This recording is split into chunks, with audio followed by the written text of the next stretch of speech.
My name is Angel, and we were tasked with this car right here. It's a Chevy Impala. It's a Chevy Impala, and this thing has a misfire.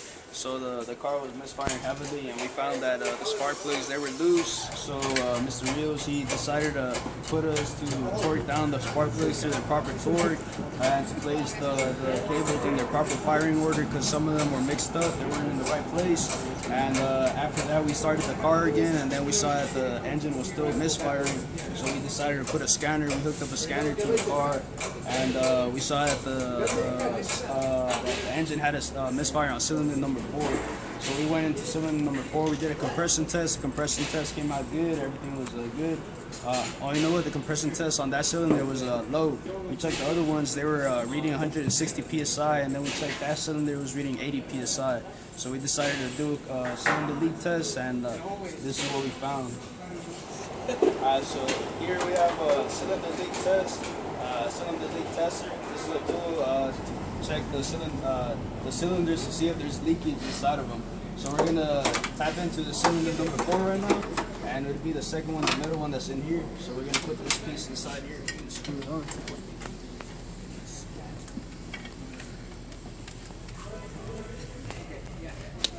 Where's your flashlight?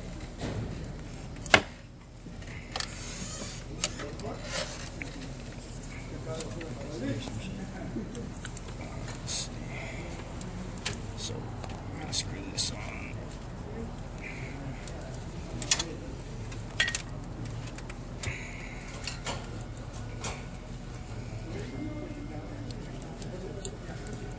Hey, Chapin! Quiet on the set.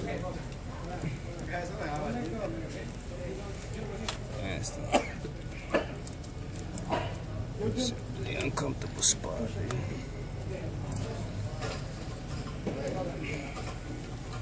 There we go.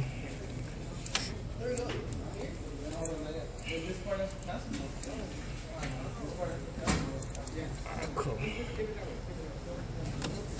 Alright. We're gonna hook up the cylinder tool on here, and we're gonna add 100 psi. So right now, before you actually put the tool in there, the adapter in there, you're gonna have to put that cylinder, the cylinder you're gonna be testing, in top dead center. So we already did that before we recorded the video.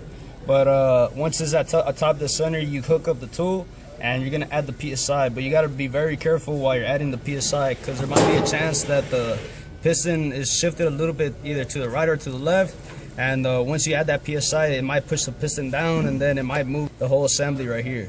So you gotta make sure that somebody's holding the crankshaft pulley, or just make sure that it's in a good spot where you can put the psi, and hopefully it doesn't move that piston. All right, let's see.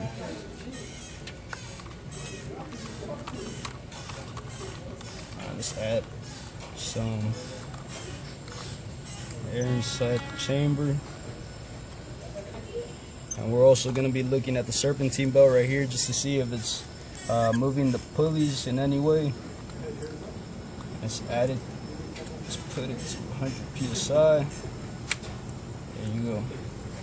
And then right after you put the 100 psi inside the chamber, you're gonna start looking into different components of the car. So you can start looking right here where the radiator cap is at. If you see let's see this. If you see that the water's bubbling or something like that, then that might be an indication that the heads might be blown. And you also want to check right here in the intake to see if there's any hissing noises. If there's any hissing noises, then there might be a chance that the valves are bent.